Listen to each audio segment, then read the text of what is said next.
Oh, this took a while to get started. Holy shit. Welcome everybody to the Ranton podcast numero 11. Yes. Post channel blow up. Yes. Isn't the first 300k podcast. Yes. Holy shit. You know, when I decided to restart my channel, I was like, I'm just not gonna give a shit about anything and just do what I find to be just do what I enjoy to do. You know, just do what's funny. Just don't care about the views. I was so afraid when I rebooted this channel and I did the new style of reviews. I was like, whatever, if it only gets 500 views, I've been there. Whatever. Then just restart everything.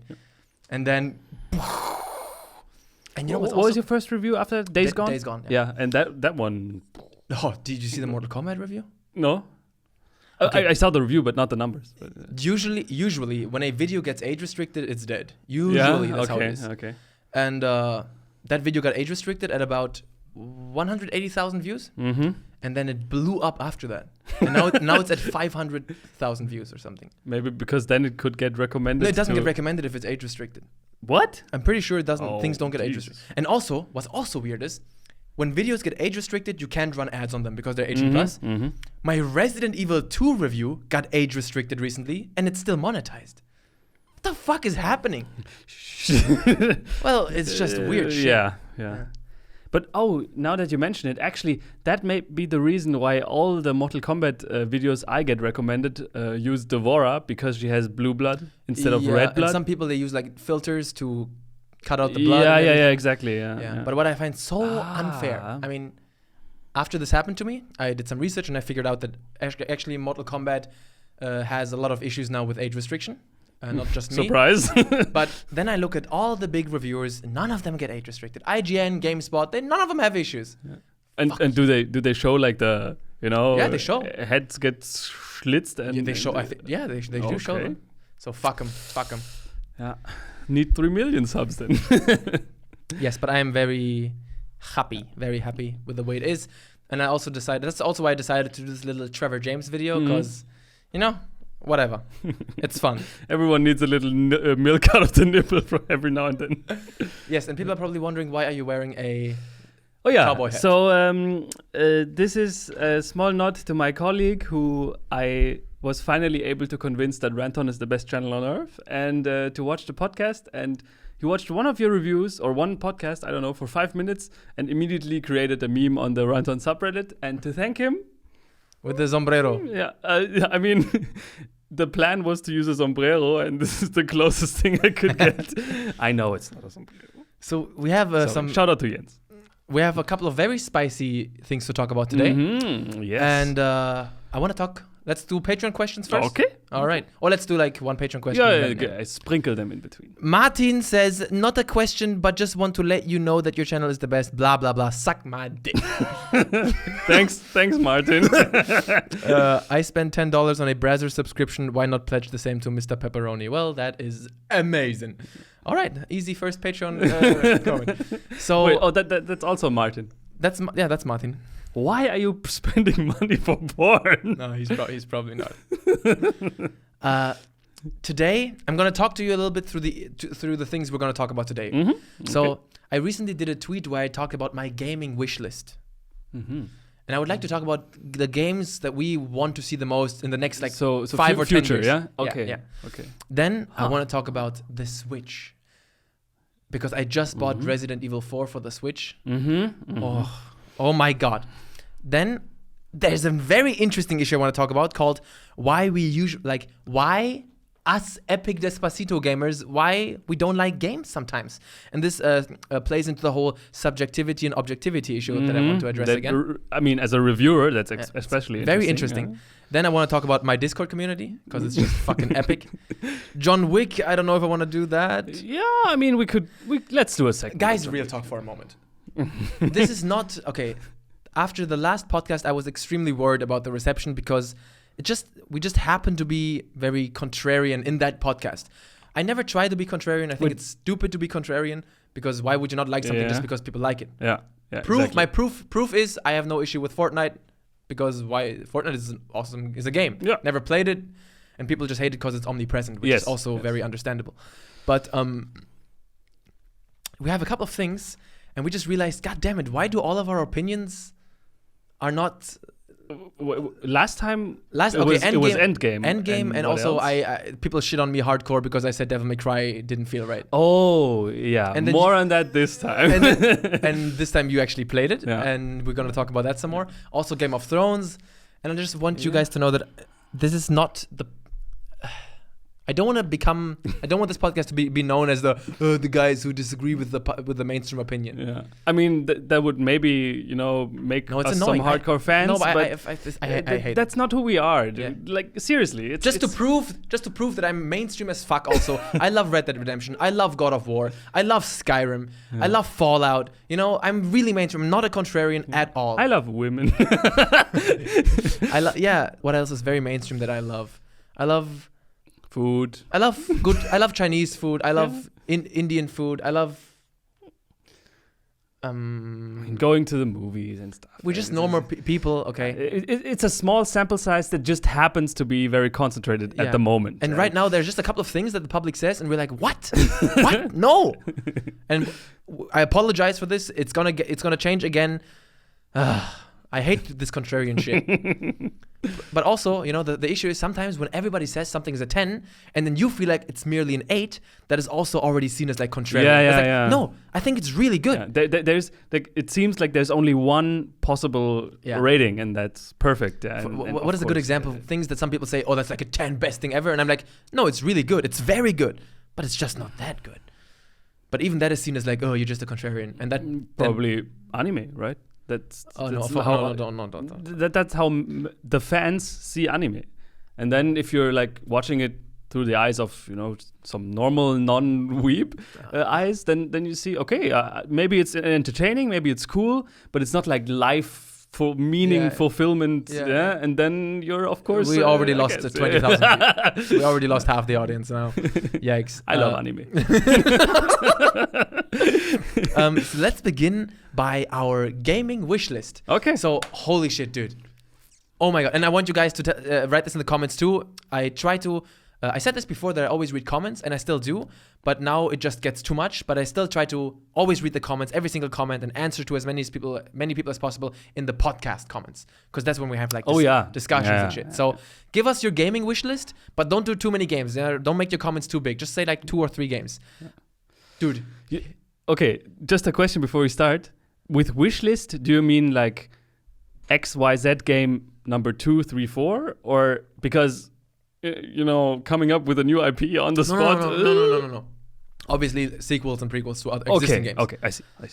I mean, you can come up with your own shit if you want, but let me just see your reaction to this.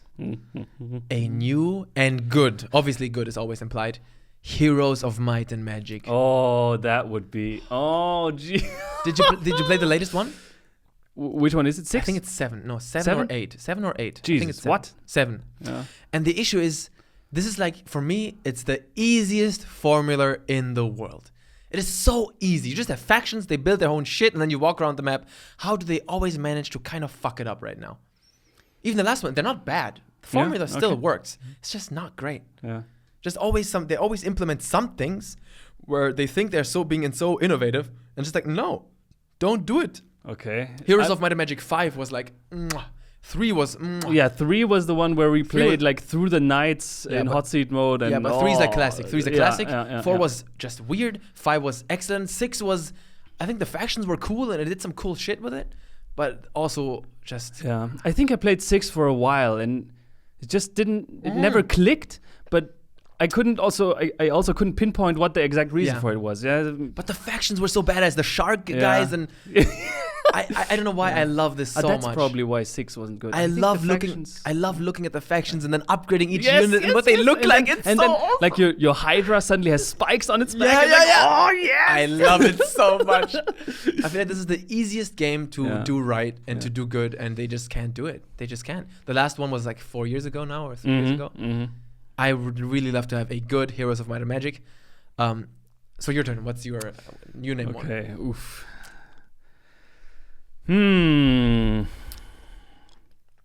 Well, for once, I would like to have a good World of Warcraft expansion. Oh, shots fired. Classic. No, Classic just came out. Yeah, what did it already? Is yeah. it already out? I think so. I saw some people play it. Maybe it's early access or some Okay, shit. because my newsfeed usually recommends World of Warcraft videos, but now it fell silent. Okay.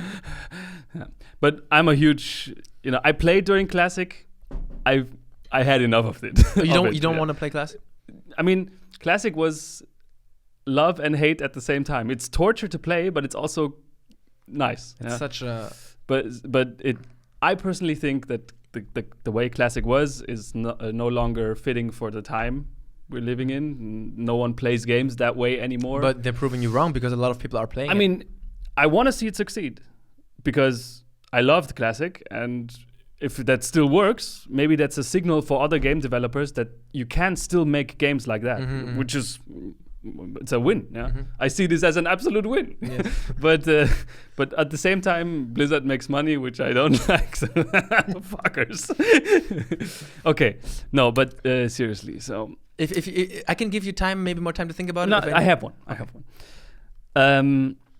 I personally would like to see a God of War or a action game, like the old God of Wars. An hack and slash game. Yeah, but it's a little... we're going to talk about it later because Devil May Cry didn't fully satisfy me, the Devil May Cry 5. And the new God of War, the reboot, is not really... It plays completely different than the old God of War titles. Yeah?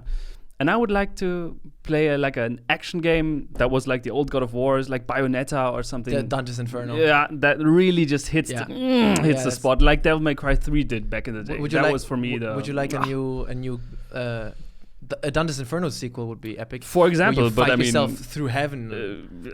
Whatever, dude. Whatever. Yeah. I mean, Dante's Inferno was great. Yeah. I still to this day really underappreciated game. Oh god, it's I love it. The game so much.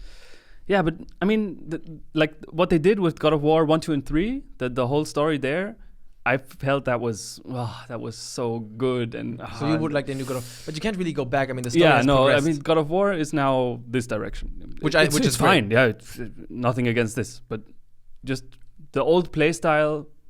I kind of wish there was a game that hits my. The industry is lacking hack and slash games in general. This genre is just dying. Yeah. So good.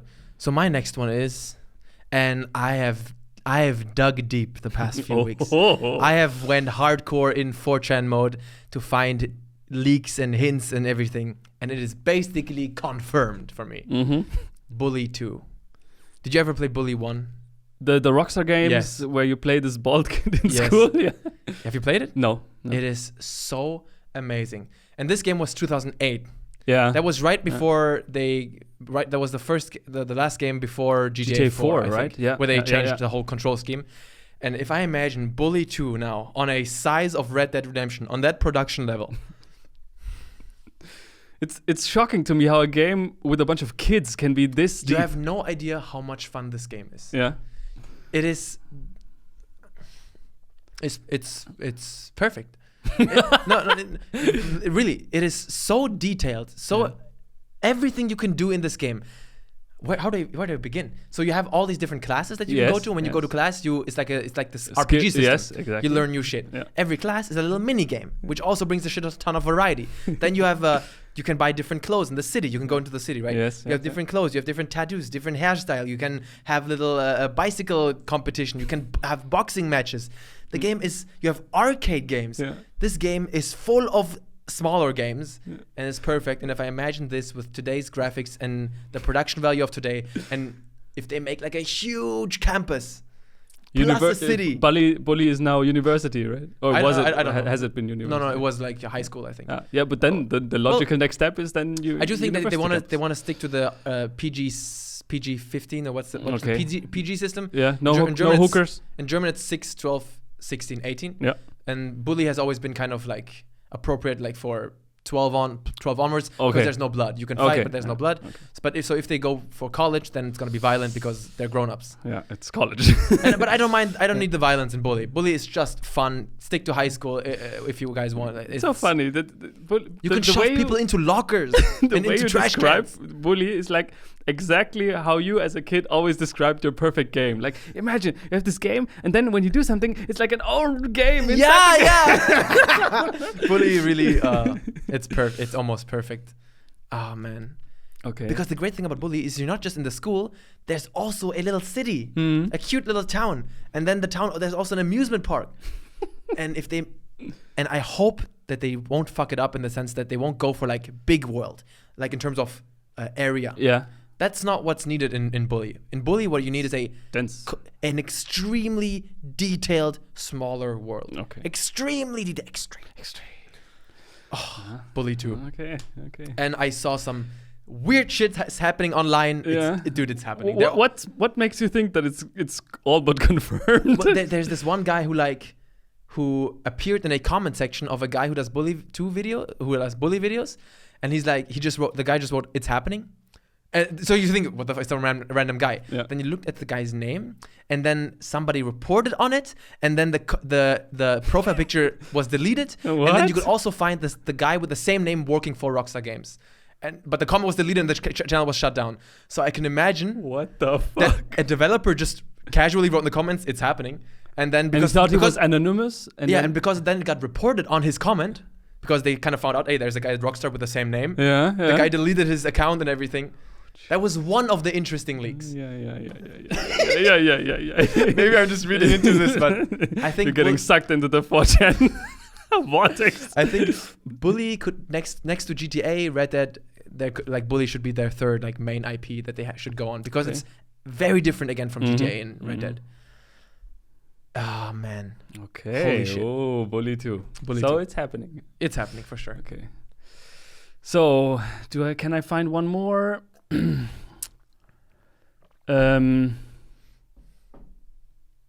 Oh yeah. Maybe can I do one that's already confirmed or Sure. or yeah? Because okay, so when I was younger, one of the first, like I love science fiction. Like we had a video DVD store right next to our home, and every day I went there and I rented a science fiction movie until I had seen everything they had, every science fiction movie. And then a friend of mine gave me a copy of Freelancer, the game Freelancer. It was a space exploration game where you like in your little ship and can fly through a fantasy star system.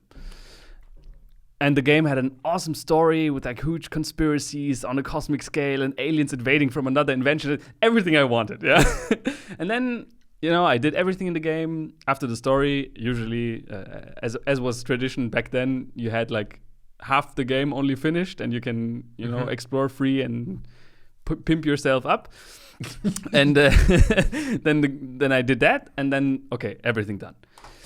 And then this genre kind of disappeared. Like there were these X No Man's games, Sky, X3, and then No Man's Sky, but No Man's Sky had like no story, and that was one of the most appealing things, like the science fiction story. There is this one though. I'm really not into this stuff, so I don't know what it's called. But there is this one game that is still really big now, where you explore the space, the galaxy, and you can pimp up your ship. It's really big. Yeah, isn't? Because like usually these games are then focused on like, you have multiple ships and you can do trade between the things. I don't want to. No, I just want to be one guy, small guy, exploring the galaxy. Like, is that too much to ask? And then while exploring it, be sucked into a huge galactic conspiracy. That's that's what I want. And from what I heard, the spiritual successor to Freelancer will be Star Citizen. But I don't know if Star Citizen is an actual game or it's become more of a meme about kickstarting, and if it's I don't to this day I don't understand what is it. I also don't get it. It seems to me like they can make more money by kickstarting than they could ever by making the actual game, so why would they? I don't get there's no, I don't really have hopes for Star Citizen. But on this podcast I can just say I wish Star Citizen happens. and it is like They promised, freelancer. Yeah, was.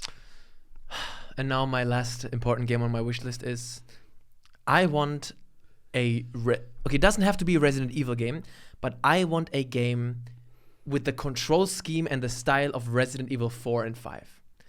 And now I want you all... Wait, was that different in 6? 6 is where you can aim and walk, and it just made everything not creepy. In Resident 4 and 5, when you aim, you stand still. And it made everything 10 times more creepy. Yeah. And Resident Evil 6 in my eyes is just... you like... I like it. No, yeah. So I want to take you guys on an adventure now. Okay. Oh, so I'm going to present to you a new game. So it has the control scheme of 4 and 5, yeah? And then, so the story is not entirely finished, yeah? But it's like, so in my head, basically the premise is there are weird sightings on the Mariana Trench. Okay, and then the Japanese government is like, what the fuck is that? Is that a submarine or some other nation?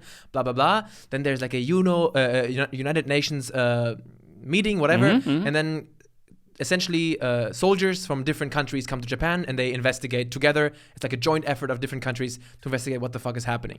Okay. And then they go in a submarine down there. I already get that's already good. I get goosebumps just thinking about this game, all right, guys? So that's just the premise, not the gameplay yet. Yeah. So then you go down there, you go deeper and deeper, and essentially the different levels are the different depths of the Mariana Trench. So, and then in the first level, so it's not finished, yeah? I'm making it up now kind of as I go. So obviously weird shit happens, yeah? I want it to be monsters, fantasy, zombie. Yeah. You go down there, and then like imagine the cutscene. You have like a U-boat. Every U-boat goes. Every submarine. Can you say U-boat in English? In German, it's U-boat. So U-boat, submarine. I think the Second World War things were called U-boats, and now they're submarines. I don't know. So then your submarine, that one that you're on, maybe you're American, whatever, make it mainstream. You're like in the middle, like 100. How deep is it? It's 10,000. 10,000 meters. 11,000 meters. 11,000 meters. So you're 1,000 meters deep, which is pretty fucking deep already. Yeah, it's already dark. And then you see like a submarine. Wave? No, you see like a submarine. It's just floating there, 1,000 meters deep, lights off. Like okay, we found them. Yeah. And then maybe make it a little bit science fiction, or not too science fiction, but you have a possibility to enter another submarine. Okay. I know it's impossible at that sort of level, but they have a technology, they can do it. Okay. So, and then you enter this submarine, and just, I don't know, some creepy shit, everything is dead. Submarines are creepy as it is. Yeah. And you're like 1,000 meters deep, dude. Jesus. Oh, shit! And you go on there, and imagine, Resident Evil 4 and 5 control scheme, yeah? Like this. And you can only aim and then stand, yeah? So half of the game is... You're controlling your submarine? No, you don't control the submarine. It's just cutscenes. Okay. Then you are in the other submarine, and you're like walking around and trying to find out what's happening in the submarine, a little bit investigative. And there's just one zombie there or one monster that's alive, and then you go even deeper. And then even deeper. In the end, I don't want it to be submarines anymore. I want it to be like a city. Hives and cities. And then in the end, you're like in this when you're in 11,000. Man, that's like H.P. Lovecraft. That's a perfect. Yeah, dude. In the end, you're like in the city, and then there's like Cthulhu or like some sort of Kraken monster. Oh my freaking god! Interdimensional bullshit happening. But I want the final boss to be like Wesker, like a guy who transforms obviously into something bigger, but to be like this really epic, cheesy ass motherfucker. Oh, you lost me there. No, but imagine a game like this, dude. Yeah. Controls from Resident Evil 4 and 5, and then just submarines go lower and lower and lower, and you get sucked in. Your character also maybe loses his mind. Yes. Because I mean, the idea there behind it, like the mystery of the depths of the ocean, that it's so underused. It's underused, but I think most games that use it very well. There was this one game. What's it called? The successor Soma. Of Amnesia was called Soma, and it plays on a station at the bottom of the ocean, like at I don't know if it's the Mariana Trench. I don't think it is. It's just a very deep ocean thing, and it's so horrifying. Imagine one of the last levels is like you're walking on the bottom. You have like a suit that allows you to walk on the bottom of the Mariana Trench, and you can literally not see 1 meter ahead of you. That's literally the ending of Soma. Oh really? Yeah. And like the only thing you can do, you have these weird. I'm getting goosebumps right now just thinking about this game in my head. And Caesar, if you're watching, you have my permission to do this. Okay. So you walk, and then you have to. This is just a very short time segment where you have to press the right button the moment they run towards you. You hear them running, And you're like, oh fuck, where are they coming from? And then the moment they come right in front of you with like the tentacles, you have to press a button really quick, and then he like gives them a little knife attack in the head or something. Holy shit! Here's another idea that's stolen straight from Soma. Like, because it's so dark, you have very little light, and then you see like the light source, and you're following it, and then suddenly it's an anglerfish, and it jumps out of the dark, like a huge one, Yeah. And you also get into the inside of a whale or something. If I think about everything that could be done in the future in terms of video games, we have such great times ahead of us. Yeah. Once our generation does games, like as directors, we're gonna get the best games. No ever. offense, Caesar. Yeah, but if you like this this underused theme of ocean and depths, play Soma. Yeah, but Soma is too scripted. It's too scripted. Yeah, it's not a game for you because it's actually maybe mainly just a walking simulator, as most games in that not my place. But the way it Soma is absolutely great. But so what do you think about my game? Yeah, I would buy it. Everything that's Lovecraftian and horror in that direction, immediately on board. Because for me, it was like I really missed that control scheme. Because we can kind of shift now from the wishlist to the whole Switch thing, because I obviously have a Switch, and the Switch in my eyes is the best console ever made. And any game that I already own and paid for, if it comes out on Switch, I'm buying it again, and I don't give a fuck. Because everything's better on Switch. It's funny that your idea for this game is like based on a control scheme. Yes. Like I have a control scheme. Let's make a game. So because nothing beats lying in your bed and playing a game. Nothing beats that. I am of the generation who grew up when they were a child and had the Game Boy Color under the pillow. Yes. And then before you go to sleep, boop, you pop out the Game Boy Color, play some Pokemon. Yeah. There's nothing better than that. So, and I never got to play Resident Evil 4. Never played it my whole life. You missed out there. And now I'm playing it on Switch. Awesome. But I gotta say, it's not. I thought it's creepy. It's not. Well, it has creepy moments, but for the most part, it's pretty action-driven. Yeah, people always say, like, I thought the whole reason why people hated Resident Evil 5 was because it was too action-focused. Now I'm playing Resident Evil 4, I'm like, yo, this is the same thing, just a bit worse.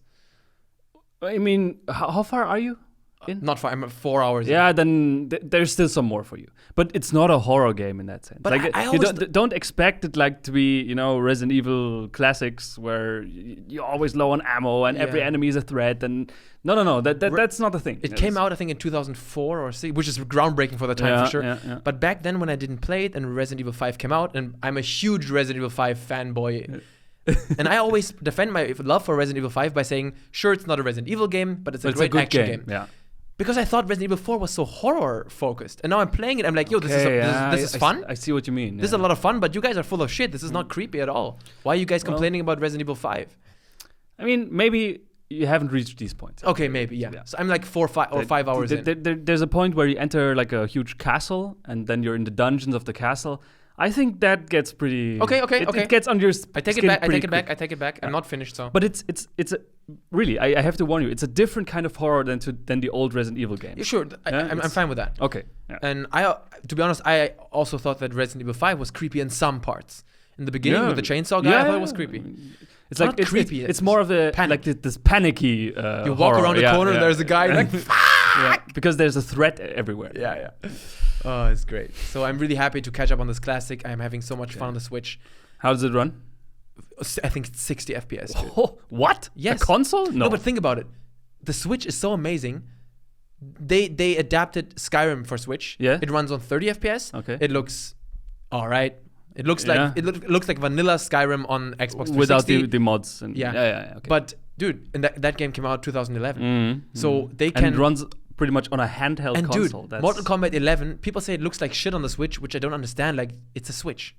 And it but also, they made a sacrifice. They adapted MK11 on Switch, and it runs with 60 FPS. As every fighting game has to. Yes. Right? Yeah. And it's a fighting game that came out now. Yeah. This is incredible. Yeah. Obviously, it's going to look a lot worse than on PC. What do you guys think? When I see people complain about the way it looks on Switch, I'm like, are you retarded or something? This is a Switch. Why are you gay?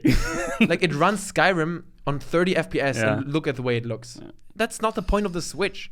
Right, and also it has to run 60 FPS if it's a fighting game, exactly. And you have to make as it does with Smash. Like, so I think they did a great job. But damn it, the Switch is for maybe me. if we missed telling you people how much we love the Switch, we love it. The Switch is really like we lost faith in consoles. Yeah.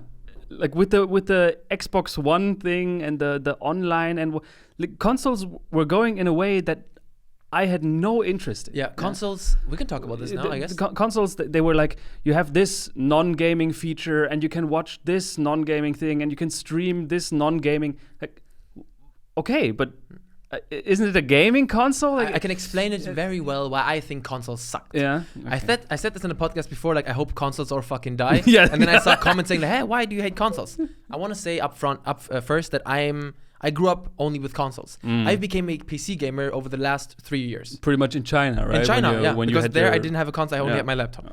So I was a console gamer my whole life, but consoles started. I started to see a downtrend when the Xbox 360 came out, and I noticed there are only 2 USB slots for controllers. Yep. That's when I realized I get where they're going with this, and I don't like it. Consoles for me are sitting in front of a TV with friends. That's what it means for me. The point of consoles is easy plug and play with friends. Yeah. That's what a console is. That's the difference between a console and a personal computer. When a personal computer, it's for you, the person, to sit there on the PC. Yeah. The console is 4 controllers in, 4 friends, plug in the game. On one play. TV, play. Yeah. And then when they slowly moved away from 4-player split screen, I realized they're moving away from what consoles are for me, and I'm losing interest. They start to shift towards co-op, which was still good, but it was 2 players. I enjoy 4 players, 4 people having fun together on the couch. That's consoles, and they... Brazzers. I mean, we can... How many games have 4-player split screen on console over the past 7 years? I don't even... The past 5 years. I mean, I lost completely out of the loop there. I don't know if they even do that anymore. Yeah. For me, and also... The thing is that consoles try to catch up. They try to compete with PC.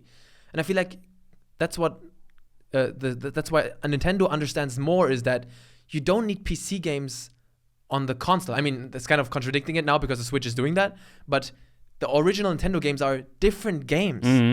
They don't go for amazing graphics and we just need different types of games that are fun on a console to play. It's a different design. Yeah. And you just other developers try to do PC games just on the console. Yeah.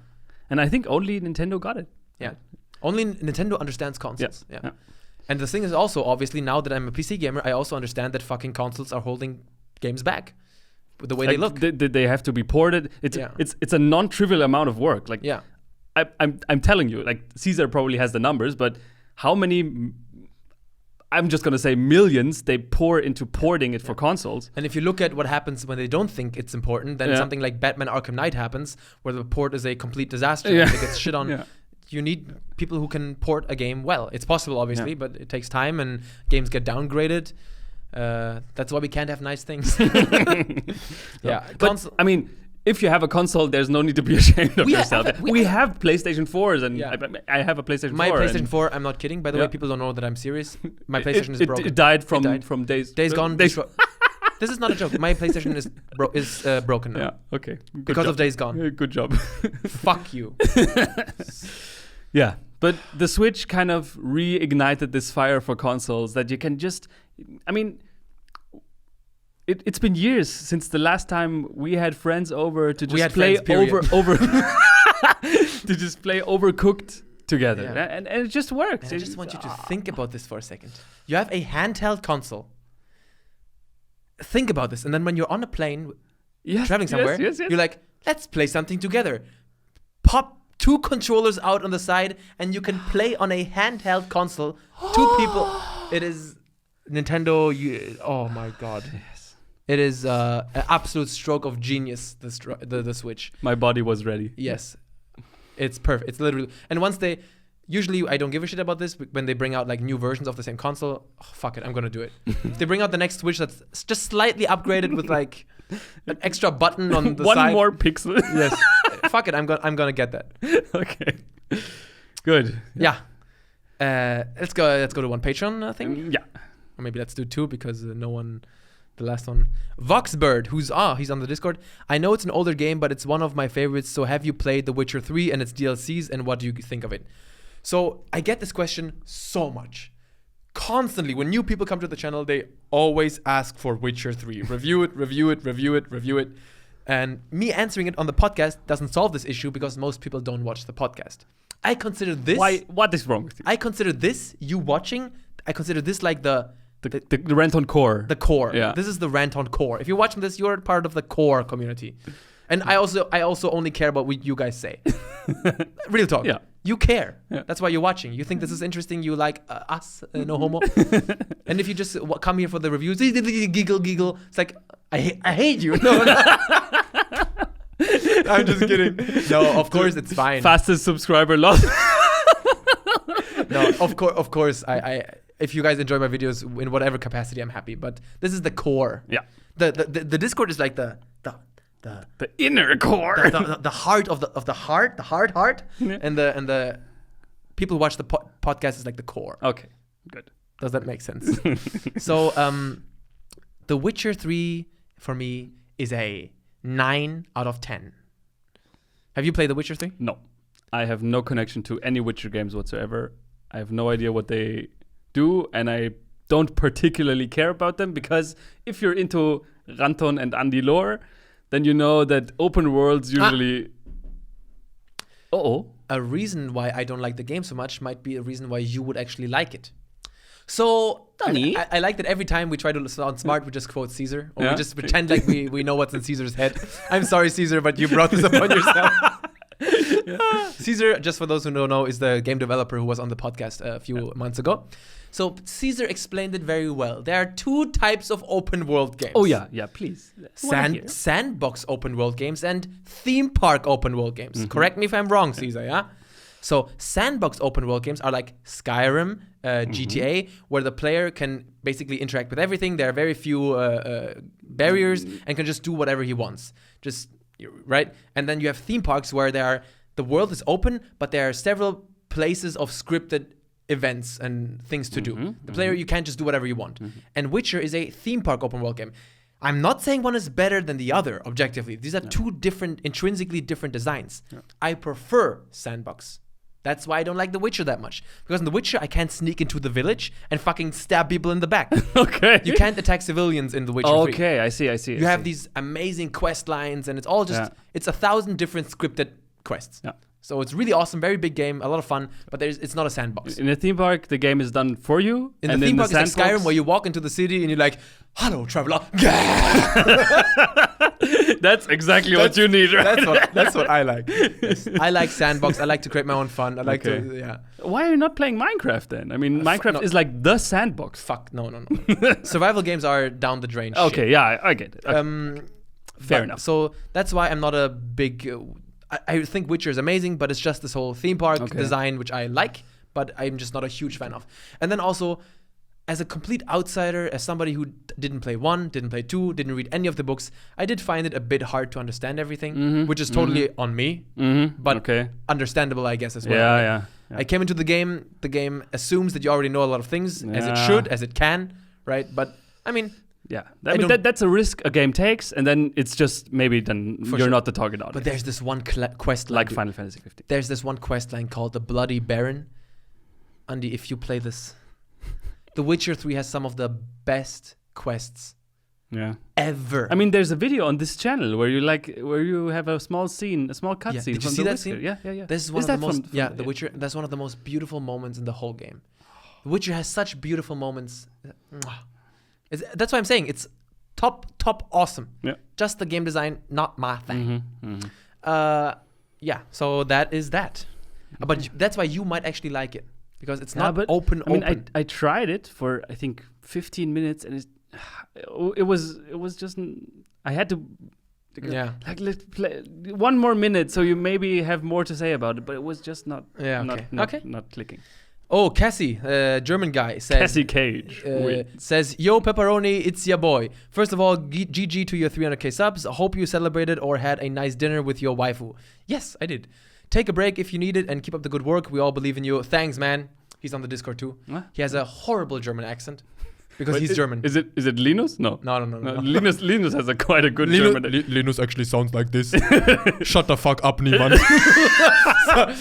Okay. Question for Andi and Ranton. Both of you get 3 wishes and can wish whatever you want. What would it be? Would Ranton revive Kenny versus Spenny or wish?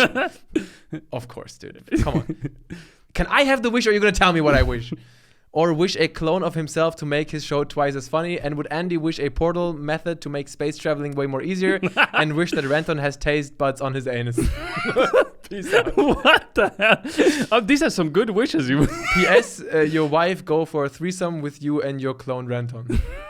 The fuck are you talking about? Christ. 3 wishes. I mean, these. If you had so wishes, questions are. Didn't we answer them already? 3 wishes? Yeah. Let's do 1. Okay. 1 simple one. Wait, what was the last chance there? What was the last thing? Something with my anus has. Oh yeah. Taste. That reminds me. Just because my anus reminds you of something. Before we go into the wishes, there's a song of a German band called Knorkator, and it's called "Ich bin ein ganz besonderer Mann, der mit dem Arschloch essen kann." Okay. Because he has taste buds in his anus. It's a very interesting story in about 4 minutes about a man who can taste with his anus. Weil ich dicke Batzen lieb und ein Fick geb auf den Staat. Yeah, that's not the song. Okay. Okay, so wish. Yeah. Kenny versus Benny revive. Oh, no. That's for sure. 100%. That's okay, a wish. So then you need another wish. Okay. I'm actually very happy. I don't know if I wish for anything. I just wish. I feel like health is one of those things that we so not appreciate until we're in the hospital. Yeah. So always appreciate that you're healthy if you are, and really so just being healthy is, I think, I hope to stay healthy, which is the most important thing ever. Absolutely. Yeah. It's oh shit. Memory card is already full. What the fuck? That's not. Wait, how long are we going? The fuck? How is this memory card? What? Panic, you talk.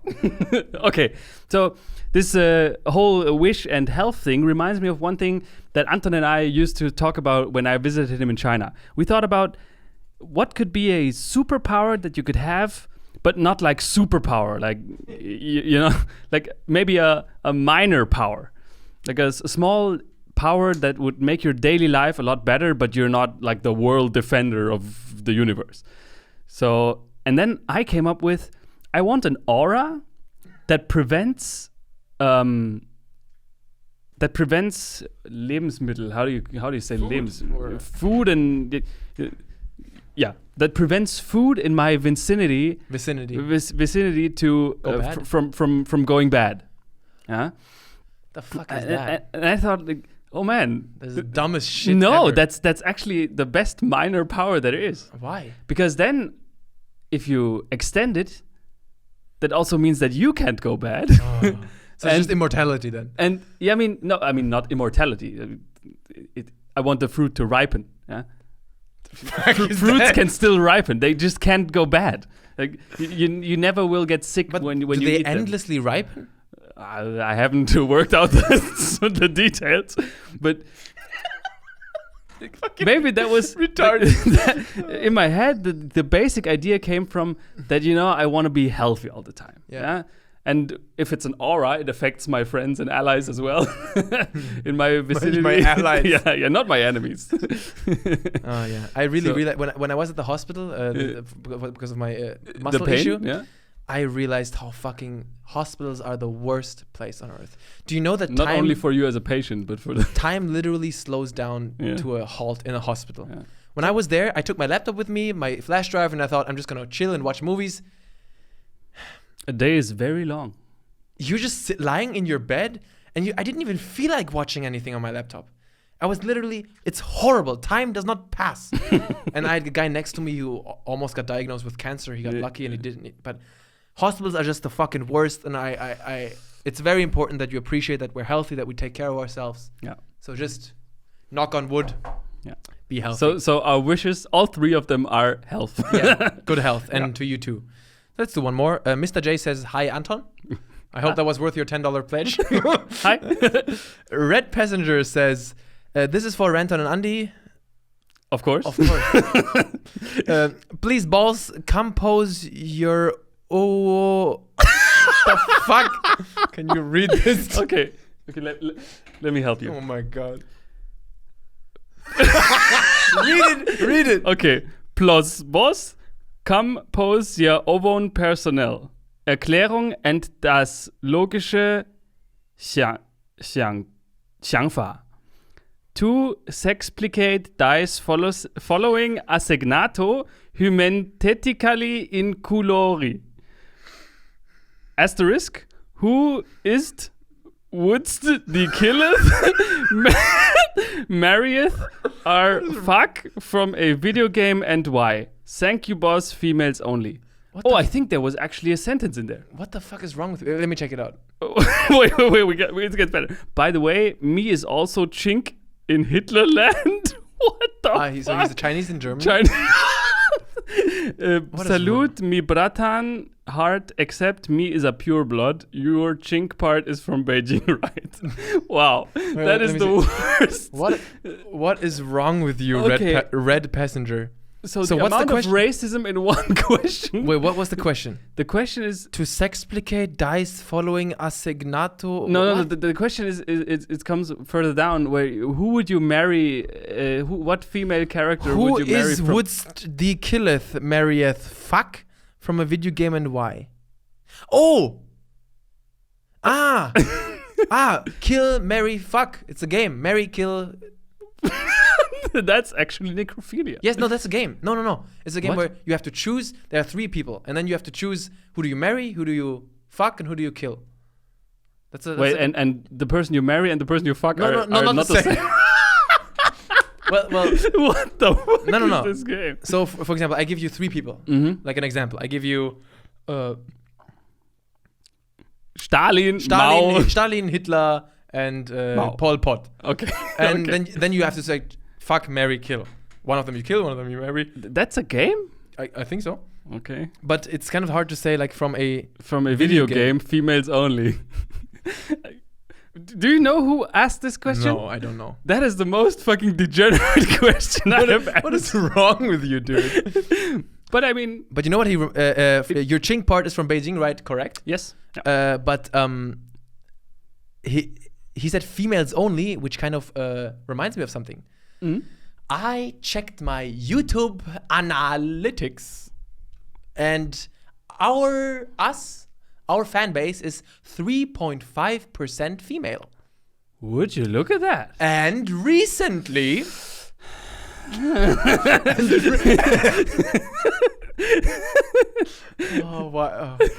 Every time I talk about this, I realize at the same time why it's so low. Why the amount of women is so low. Yeah. But recently, we got a couple of females on the Discord.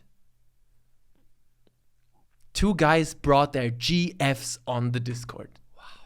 And they actually weren't intimidated enough, so they actually said something, or... Yes.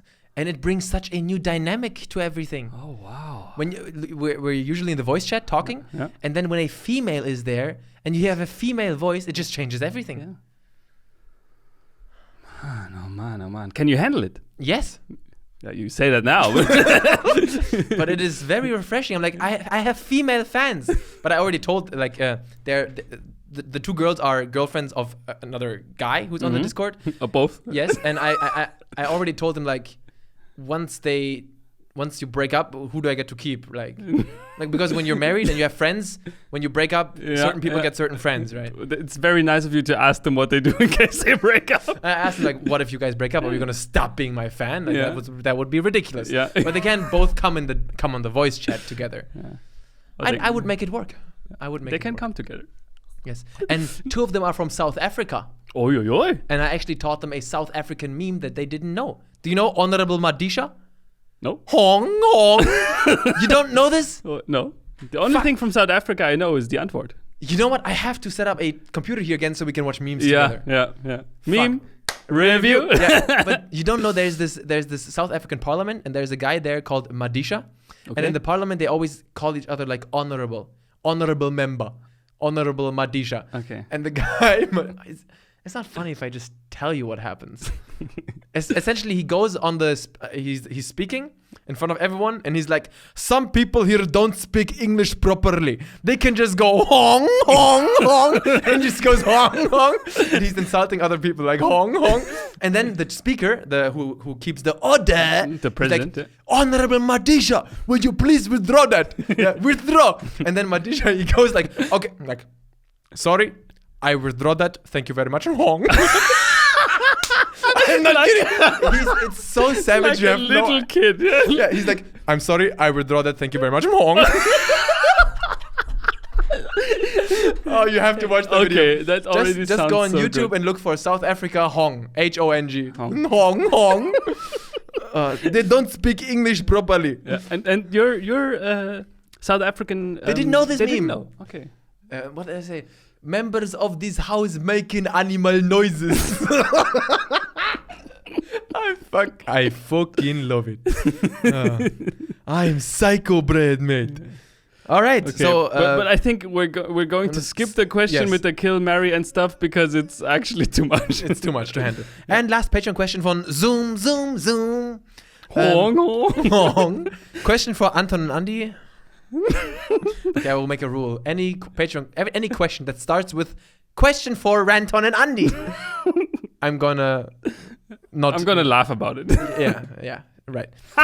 Did you ever touch strategy games? If yes, what's your favorite? If no, in what game would you be interested? Love, Zoom, #NoHomo. Peace out, Zoom. Peace. I mean, peace, not peace out. Peace out is a goodbye, right? Yeah, Okay, sorry. probably. Yeah. Brain fart. Peace. So, Zoom, you're much more into strategy games as me. So I'll start. I mean, yes, strategy games were actually, I've been playing video games for so long that I don't know what my first video game ever was, which is kind of sad, but it goes so far back, I don't know anymore. Yeah, me neither. But one of the first games I remember was StarCraft Brood. Yeah. I don't know if Brood War was out back then even. Oh, it was just StarCraft. Imagine seeing yourself playing a video game for the first time. I would like to see The myself, magic. I would like to see my eyes there in that moment when I'm touching the controller and I'm playing a game for the first time. Little 3 or 4-year-old me. Oh. Just tell me you have a great trip ahead of you. Like you have no idea what's ahead of you. Yeah. Look at the games back then. Look how far this industry has come in such a short time. It's incredible. It happened. Everything happened like in our life. Yeah. What? Yeah. So to finish the StarCraft story, it was, of course, the first contact with video games I had, at least, was in China. And we had a very, very old PC there. I don't know. Maybe it was actually just a toaster. And people told that it was a PC. But it ran StarCraft. But it was in Chinese. And I couldn't read Chinese. I could barely speak. Yeah. And so that was like the point where you give a little kid something that he doesn't understand, but that it has so much to it. And you just get lost there. Like, you spend, like, your entire brain just becomes like, what does this do? And it's the exploration. That's like the basis of exploration. You explore something that is so vast and new and I like strategy games too, but that kind of reminds me. I feel like if I ever have a kid, I don't know why, but I kind of want him to grow. I want him to play the same games that I did. Do you think that's gonna work? Like, I want him to play Banjo-Kazooie. Yeah. Right? I mean, that's possible, right? I mean, possible. No, but if he's gonna get laughs, yes, but I don't know. I don't want him to start right away with like, oh, look at these big open world, Ghost Recon, whatever. Like, no, dude, check out how far games have come. Appreciate. And also, I want him to understand to not accept all this loot box microtransaction shit. And understand that games ship as a finished product, and that's it. I want him to start with Super Mario back then, and then kind of as he gets older, experience something similar. I don't know. I don't know if that's correct, because I mean there were video games before our time that we didn't. Fuck those games. Okay, yeah, fuck those. Yeah, they sucked. No, that's actually not true. But he has to. Yeah, I don't know. But yeah, so that was my strategy game birth, basically, and then they hooked me ever since. Like, I love strategy games, mostly RTS. not the round-based thing because it's. Oh, you enjoy Civilization? Yeah, but I mean, I played 10 times more RTS games than I've played round-based because turn-based. Turn-based because it's inherently imbalanced for the player that has the first turn. And yeah, then I played Warcraft 3. I played that a lot, but I was always the thing that turned me off from really going like strategy games all the time was you can only select 12 units at a time. That so I mean, dumb. it was a technical limitation, I think. Oh, it wasn't. No way. Warcraft 3 had the same thing. Yeah. That was at that time they didn't have a technical limitation to only. There were other strategy games on the market where you didn't have a 12-unit. Yeah, limit. maybe. But in Warcraft 3, it kind of worked because your armies at max had like 25 units in them. But still. Yeah, I don't know. Yeah, and every unit was like important, and you know the micromanaging, pulling the injured units back and stuff. I mean, I get it, but that was always kind of something that threw me off a little bit. So when StarCraft 2 came out and it had like unlimited unit selection, I was like, this is gonna be it, yeah. And you played that hardcore. I mean, it kind of was for a time, and then that's it. Yeah, I like strategy games too. I mean, my next review is gonna be Total War Warhammer. That's a strategy game. Great. I really suck at real-time strategy games. I suck at them so hard because I talked about this before. I have this absolute mental retardation where I cannot move my army out of my base. Because what if they attack then? Yes. Right? So what I always do in a strategy game is, if it's real time, I build walls around my base and then I wait. Yeah. And I wait build until towers. then I wait until I lose. Yeah. So because. And also, splitting up my awesome huge army into two, that's unacceptable to me. And also building a second home base, like what the fuck? No, this is the home here. We don't leave the home. I don't know, I have these certain issues, literally issues in my head that I cannot handle. So no one leaves the home, there's only one home. No one leaves. Yeah, so you stay there, you protect the homeland. Holy shit, the computer's getting more loud. And that's it, you don't leave the home. And that is that. New MLG strategy right there. And also then when the resources run out, I'm just like, okay, suffer then. Suffer, all of you suffer. You don't deserve this place. So yeah, I get my ass kicked in real-time strategy. Yeah. I hope that answers your question. Yeah. Yes. Strategy games, awesome. Yeah. And it's a genre that has been great, and I see no reason to believe that it will change anytime soon. So I have this one thing I want to talk about now. We went to the Patreon stuff. So there are a lot of new people who came to this channel, and I always have to talk about my style of reviews, how it's subjective, not objective, and how I'm not even trying to be. But then I thought about this thing. So sometimes when I say something in my reviews that's like extremely subjective, and then I get like a comment like, "What the fuck are you talking about? That's not a bad thing." For example, if I always like to do this example, like if you did a GTA review that was subjective and personal, you would say, I don't like this game very much because it's open world. Yeah. So that's obviously something. That's something I would say. That's exactly what I would do too. Yeah. That's my style of reviews. Extremely subjective. Things that are by design, sometimes I don't like, and that's the way it is. That's fine. And then you would get a comment saying, "Are you fucking retarded? GTA is supposed to be open world." So he's obviously also right. Yeah. But you're also right. I'm also retarded. So then I thought about this, like, he says that in this moment because he's expecting you to review it and he wants you to have a certain level of maybe objectivity, whatever that means. But I think if all of us that are watching are honest to ourselves, let's all be honest here for a moment. Now think about the games that you have played and that you don't like. And that you don't like. And now think about the reasons for that. I think if we're honest to ourselves, those reasons are always so subjective. Games that we don't like and we have thoroughly played. I'm not talking about Anthem where we all can complain because we saw 1,000 videos and like Anthem has this problem, Anthem has that problem. I mean games that you actually tried to play and you didn't like. And if you look for the reasons, these are often things that are subjective in fact. That are the way the developers wanted them to be. Okay. But you just don't like it the way it is. I see what you mean. I think a lot of times that is the case actually. Yeah. But we don't like to see that in a review. So when I think about the games I get what you mean. When I think about the games that I don't like, it's most of the time, not always. Most of the time, it's an issue that is absolutely the way the developers intended. It's just not my thing. I don't like it this way. And I think if we're honest to ourselves, it's a lot of times the case. Maybe not most of the time, but a lot of times. There are obviously cases where the game is a huge mess and bugs obviously. Bugs and the developers try to do one thing and then corporate try to do push in another thing, and it just doesn't work. That also happens, and it also often makes for a bad game. But actually, you are very right. For example, think about this: the building in Fallout 4. For me, that's a disaster. I fucking hate this thing. Shit. Not because it doesn't work well. I don't even try this shit because I hate building and I fucking hate it. That's it. I hate the whole settlement mechanics. Yeah. Fuck that shit. And that is the game, though. Okay. That is. I'm not even talking about how well it works. I don't like this on principle. Yeah. And for me, oftentimes, as you said, it's an open world. Like Red Dead Redemption is not a game for me because it has an open world. Which is exactly what the developers wanted to have. Like or why a lot of people don't like Skyrim.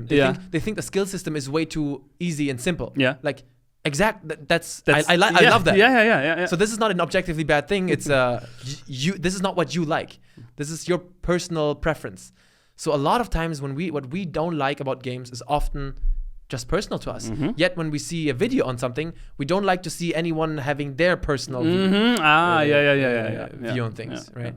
So just something to think about, I guess. Something interesting. I mean, you could make an argument for, that depends on the reviewer, what kind of Ansprüche, what kind of standard the reviewer sets for himself. Like if a game magazine, like if for example the reviewer is not a person but a company like GameSpot or you expect then maybe you don't expect personal opinions from someone who isn't a person. You know what? This whole objectivity thing is impossible. The only objective thing you could complain about a game is bugs. That's the only objective thing you could say. Because when you say, "Oh, this is embellished," well, that's what you think. Maybe the developers wanted it to be this way. So the product is exactly working as intended, right? Yeah. Everything else that goes beyond the game not working as it was intended is an objective problem, is an objective issue. Yeah. The rest is subjective. Yeah. So obviously there are variants, right? There are variants of how subjective something is. The lines aren't drawn. Yeah. But so if somebody gives me the fucking bullshit of I'm an objective reviewer, no, you're not. If you're an objective reviewer, you can only talk about glitches. Yeah. That's all you can talk about. Yeah. For me personally, I mean, I said it in one of our first podcasts. I think objective and reviews are a contradiction in itself. So I appreciate reviews that are upfront about their subjectivity more than pretending to be objective. Yeah. And to be honest, I think what I'm doing helps people, even people that are extremely different from me, to figure out whether they would like a game. This is so I'm a certain type of gamer, and I don't like certain types of games. Yeah. And because it is so clear, I'm so clearly subjective in my opinion, it still helps people who have a different opinion of me to figure out whether they would like that. Because if I'm saying, I don't like this shit because it's too difficult. Yeah. Let's make up something. I don't like this because it's too difficult. Then you can say, if you like difficult things and you get me, then you could still say, I like difficult stuff. I might enjoy this. You can kind of gauge where the difficulty is. Like my opinion can serve like as an anchor. You understand? This type of person sees it this way. How far away am I from this person's taste? And then you can kind of ascertain whether you would like the game or not. So Great. Yeah, this is something I thought about recently. It needed to be said. For sure. Generally, it needs to be said every day. But yes. Yeah. Good. And I think also there have been a lot of questions about the whole ACG thing. I think I have to explain that one more time. Is it? Yeah. Okay. Go ahead. I'm not in the mood to explain this shit. ACG is another video game reviewing channel. There is no beef. And for all intents and purposes, ACG doesn't even know about he knows. Things. I know he knows. About the beef.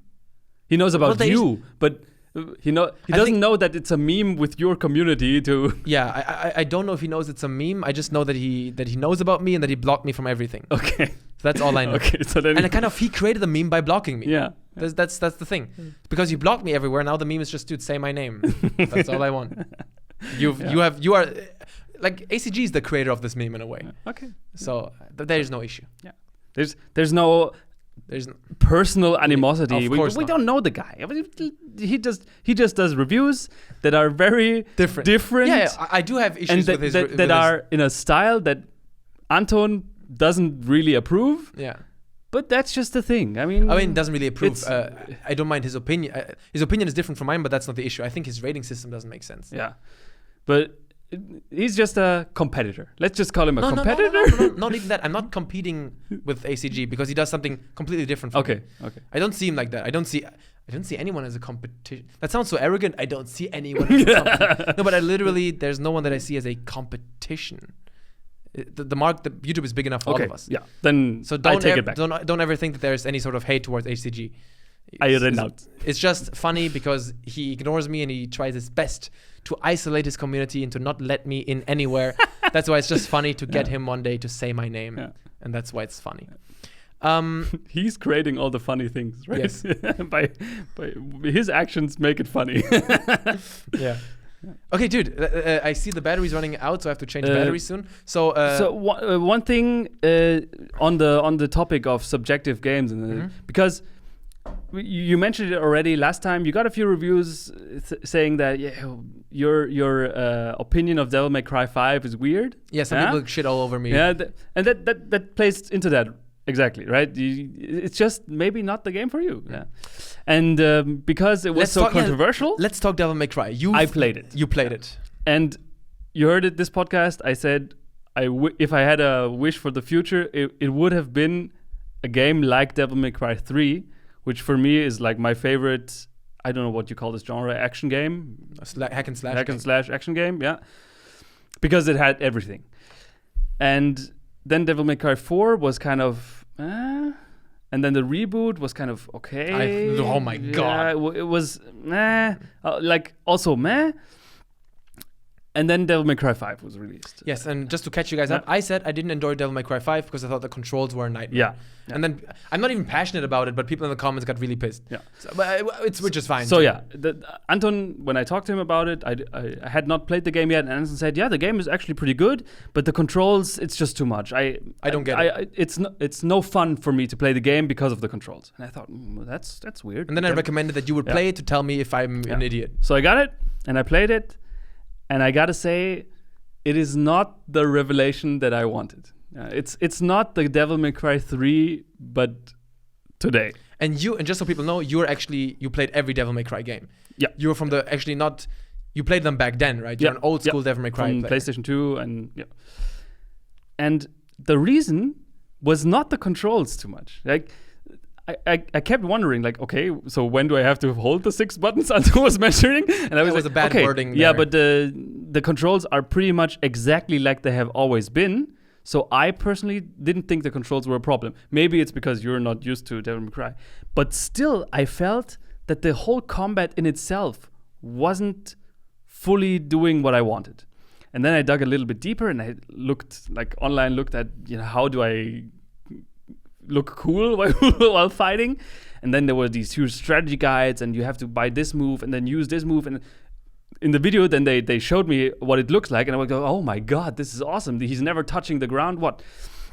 And I thought, okay, but if I didn't watch this guide, and I played through like half of the game by that point, I actually noticed that I wasn't having fun. Like, you see? Yeah? You see? I like the combat just didn't feel like I was fully in control, and I was like just trudging along, beating the enemies with the same attack and I was like, it's working, but it's also not how I'm supposed to do it, right? Yeah. So, but the game also didn't make any attempt of putting me in the direction that it looks awesome.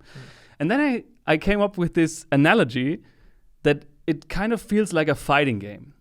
And that's what I mean is, like, fighting games usually are the least beginner-friendly genre that there is. Fighting games are one of the few genres that you can't just pick up. Yeah, you have to. Every character has its own moves, and then its own special combos, and you have to go through the menus for minutes before you can actually play the game. Yeah, but then once you have like jumped over this entry barrier, fighting games have one of the, as they should, deepest and most strategic combats and gameplays ever, from all genres.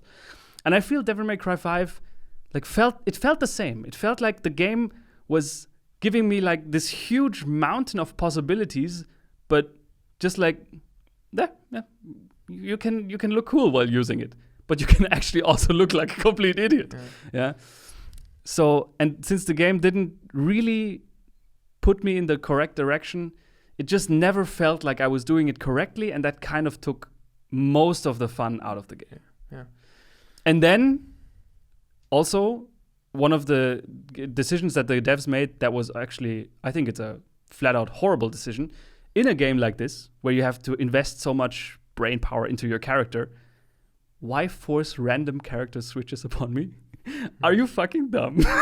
Like I've spent hours learning the moves of this one character, and now you play as someone completely different that has mechanically completely different, and you have to learn everything by Devil May Cry is for a very specific type of fan or player. Yeah.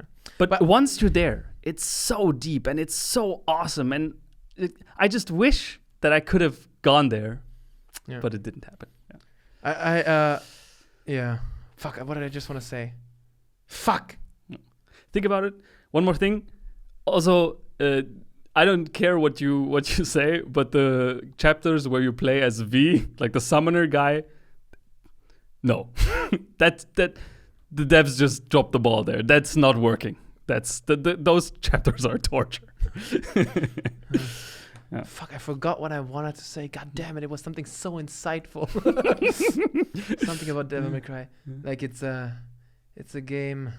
It's a game, yeah. Fuck. I mentioned it last podcast. One of the channels that I personally really like to watch and I highly respect is the Gaming Brit Show. And he released like a 1 hour review of Devil May Cry 5. And I can, please watch that video. I shit you not, it's literally him orgasming for 1 hour why it's the best game ever for him. And it's so fun to listen to it because he likes everything. Like there's small details in the game that I find cool, but he's like and the video is pure love. Please give him the views. It's awesome. Yeah. Oh, I forgot what I want to say. No. Okay. Yeah, but Devil May Cry, interesting. Very interesting. Very interesting game.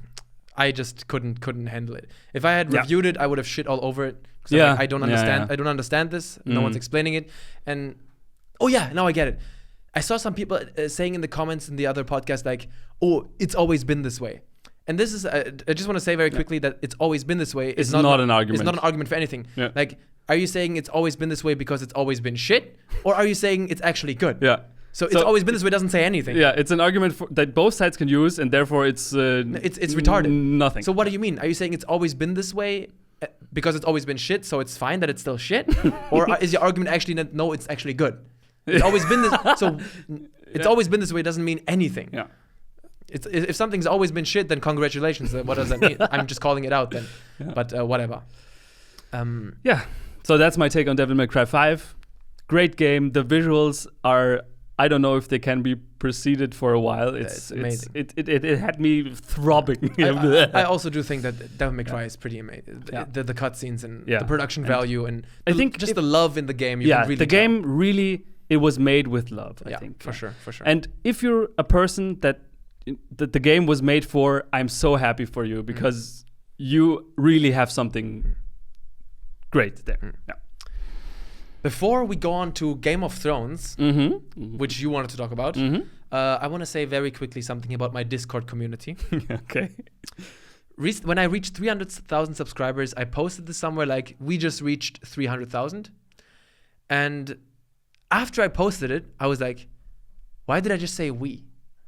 Why did I say we? Because I didn't think about it. Yeah. And then I realized, this is going to sound so gay. Then when I think about it, I'm like, when I said we, I actually pictured in my head the people in my Discord. I thought, in my head, I was talking. I'm trying not to cry now. Yeah. I was like, we did this, guys. Yeah. And when I think about some of the fans who've been here since so long and who've supported me for such a long time, I really think we did it. Yeah. We did it. Yeah. And I am so proud of this community. I mean, whenever some million subscriber guy said I couldn't have done it without you, it sounds like a meaningless phrase, but it's actually so true. So the thing is, everyone says it. Not everyone who says it means it, but everyone who means it says it. Yeah.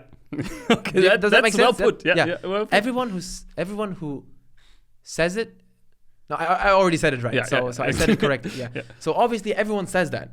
A lot of people say it, they don't mean it. But the people who do mean it, they of course also say it. Yeah. And man, the past few days I've been always online on the Discord on the voice chat. The next few weeks that's going to go down a bit because I have to prepare for college exams, unfortunately. But I really feel like this is becoming an actual community of friends. Yeah. Like if I think about Crazy Bibba, Max, Lars, these personalities. Spooderman. It's weird. Lars the Hustler.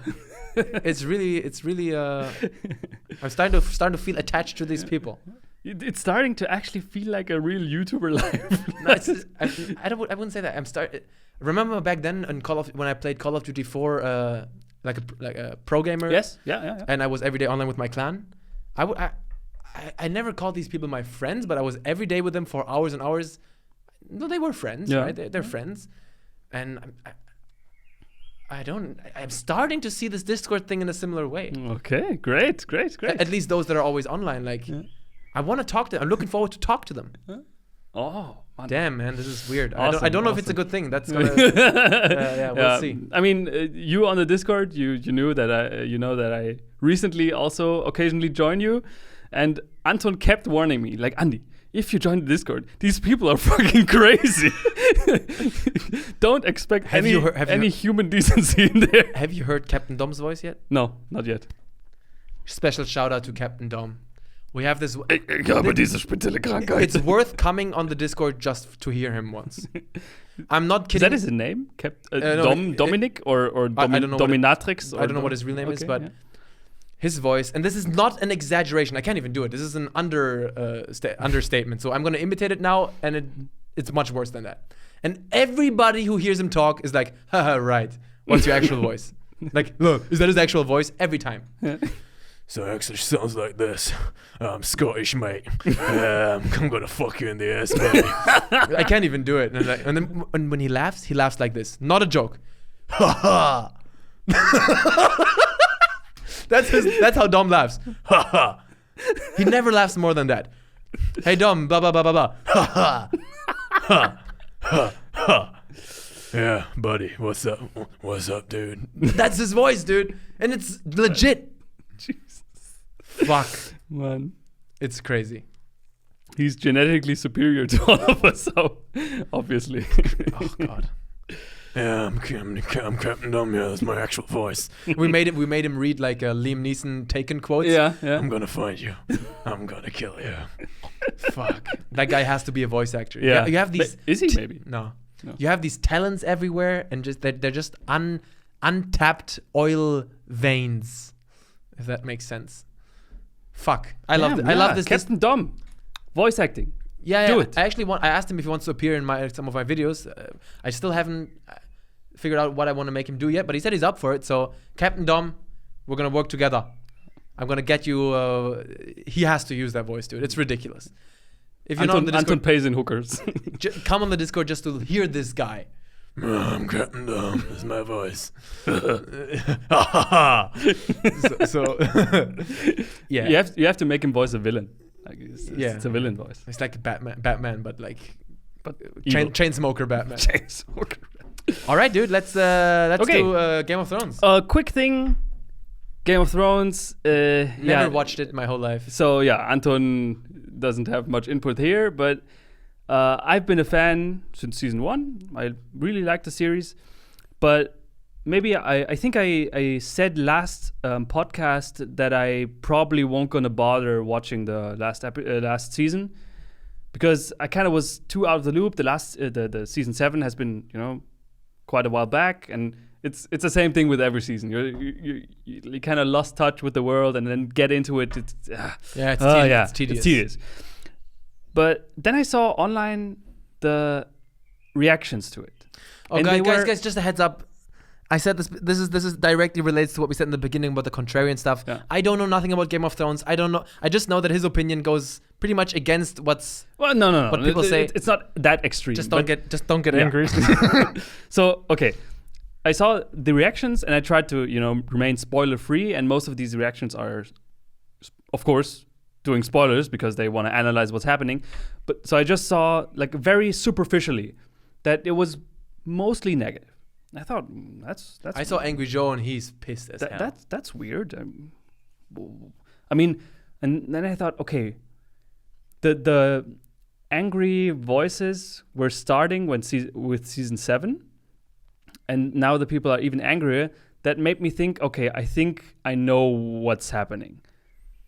But since I didn't watch it, I now have to watch it. So I watched the last season, and now I can really give in German we say, add my mustard to it. I'm going to add my mustard to it. So Game of Thrones has been in a very complicated situation, because the guy who created it, George R.R. Martin, he hasn't finished the story. He wrote a few books, and the first few seasons, I think 5 or 6 seasons, are based on these books. And from then on, the showrunners had to, of course, there was no source material. They had to. I know. So, and the whole show made a extreme change once the books ran out. And extreme. Yeah, you could say that it's 2 different series that play in the same world because they're so different from the style, from the pacing, from everything is so different. The characters are the same, but like everything changed. Yeah. And that's one of the of course, then your community is going to be split in the guys who like this style and the guys who like the other style. And the problem, I think, with season 7 and 8, because the criticism is the same for both of them, is that the new style just isn't the style that most people wanted. So what I heard was not just related to style. I heard there are actual logical bullshit happening in the season 8. Like story arcs that are resolved in such a pathetic way. I mean, I have to admit, the last 2 seasons make it very easy for them to hate you, to make it very easy for you to hate them. Yeah. Because they're so, like, everything is so convenient, and like everything that the previous seasons were like working towards, and everything was hard fought, and nothing ever happened that you wanted it to happen. It's complete 180, and in the last season, everything like conveniently just happens the way. Yeah, because they're not writers there. Yeah, or they're not good writers. The main then what I thought in my head was, well, yeah, obviously, like, how can the new seasons be like the old seasons if George R.R. Martin didn't write them? Like, if you expect the style to continue after the books, but that cannot happen because only George R.R. Martin can write Game of Thrones. But that doesn't make it good, though. Then I mean, if you say the next Red Dead Redemption 3 is going to be written by a toddler, I'm not saying it. I'm not defending it here. Yeah. I'm just saying that the argument, like, it's bad because it's not like the first few seasons. Well, yes, but you see what they can't be. Yeah, but no, they can if they waited. Yeah, I guess. Okay, that. I mean, you could say that. Yeah. If the next Red Dead was written by a toddler, then I can say it's fucking shit because it's written by a toddler. Why did they not just wait 10 more years for the actual writers to do it? Yes. That is a valid argument, of course. Yeah. I'm just saying that, for what we got, it's there, and I personally am. You can call me a retard now, but I enjoy this fast-paced, more streamlined style a lot more. Really? Yeah, and I don't know what to say. They chose, like, they had the option of not producing anything until the books come out, or do something by themselves. And I think the thing they did by themselves, I liked it. It was made for idiots. Like, but is it true that what I heard is that they just wrapped it up so quickly, like, boom, it's over, bomb, and that's like, what? That's like one of the biggest complaints in Westeros. Everything takes ages. Like, the smallest actions take ages. And in the last 2 seasons, everything just happened. Bam, bam, bam. Like, there's one city in the north, Winterfell, and there's the capital in the middle of the continent. It takes an entire season for an army to like start marching down there. Keep talking. Yeah. And in the season 7, armies take half an episode to teleport across the world. So of course that's like a huge change of pace that I get it. Many people don't like it, but I don't think this change of pace is bad by itself. Yeah. So that's that. And so when I watched the season 8, I was like kind of waiting for, okay, when does it get bad? Like, and then I watched, and then episode 3 happened. Episode 3 is the one where they fight the White Walkers, the huge zombie army. And I thought that was an amazing episode. Like, in so many ways, it was so good. Yeah. We're kind of emergency mode here. The fucking SIM cards are full. How the fuck is this possible? We've been recording not even for 2 hours and it's all full. It's all full. Yarak! Okay, well, so yeah, I'm going to salvage this podcast. So, okay, and then the episode 3 happened, and I thought it was amazing. And while, I'm not going to defend the season 8 too much. It just, for me personally, I think it was good. And for me, I didn't expect it to be like the style of the seasons 1 through 4 or 5. That's not what I expected. And I think the way they did it in the end was satisfactory for me.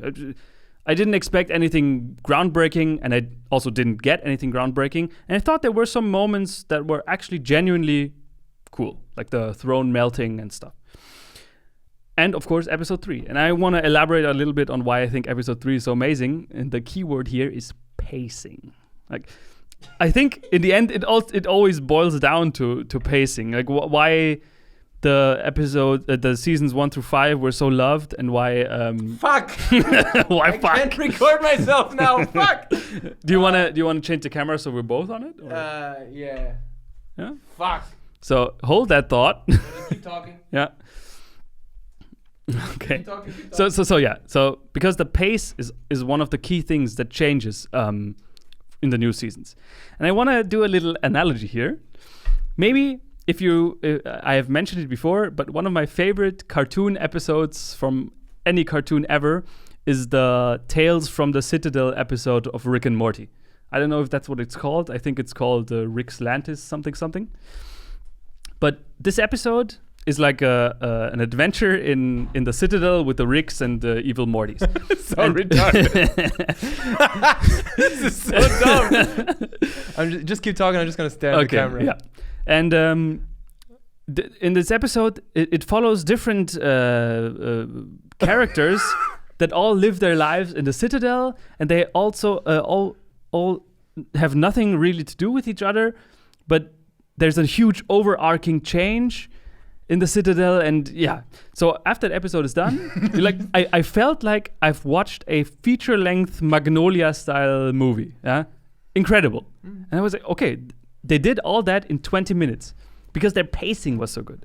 And I thought the battle at Winterfell against the White Walkers, the Long Night, Anton is busting off there. The Long Night did kind of the same thing, but in the opposite direction. It was a feature-length episode, and I don't know if you've seen like Transformers 2, but Transformers 2 is what happens if you make feature-length explosions all the time. You kind of go dead inside. So Andi, from now on, don't look at me anymore. Yeah. Only look at me through the camera. Yeah? Okay.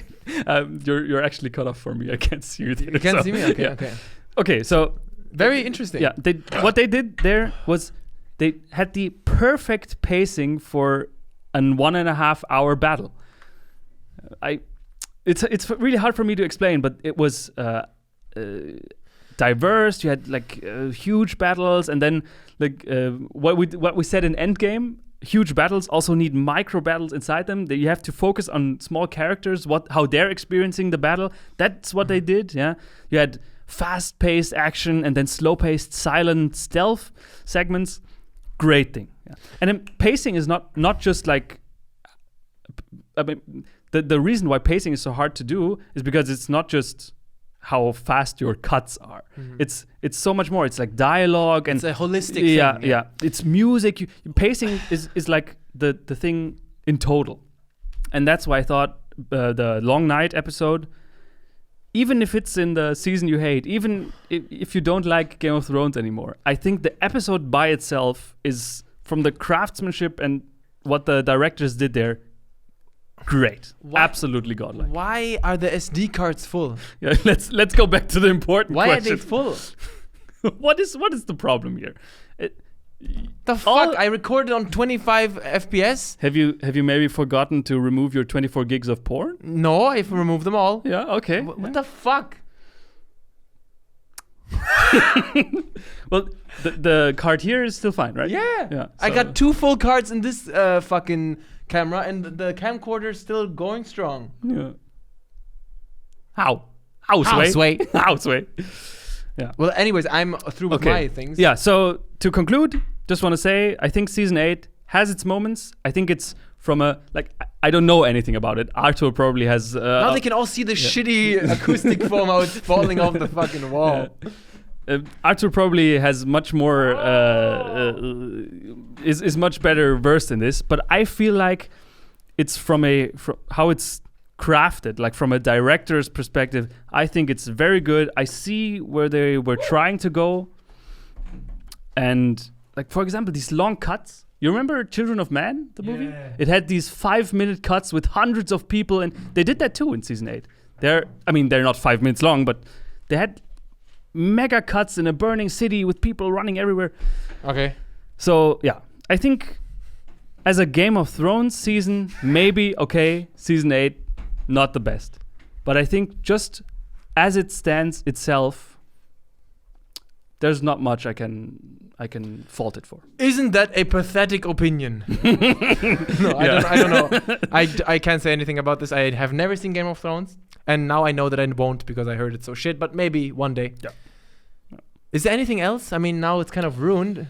Yeah. Maybe fate is telling us it's over. Wait, did you have a science segment today? Yeah, but that's actually probably a little bit too long. Oh, now. okay, Yeah, okay. It's a bigger thing. Well, that was fun. We talked about a lot of stuff. Yeah. Yeah, 1.5 hours is good. And this time I didn't feel like any pressure to keep talking, so it was perfect. Good. Yeah. Perfect sweet spot. We all got it. Cameras exploded. Yes. Yeah. So I will already say goodbye. Peace out. Okay, Ranton everyone. Podcast. Bye bye. See you next time.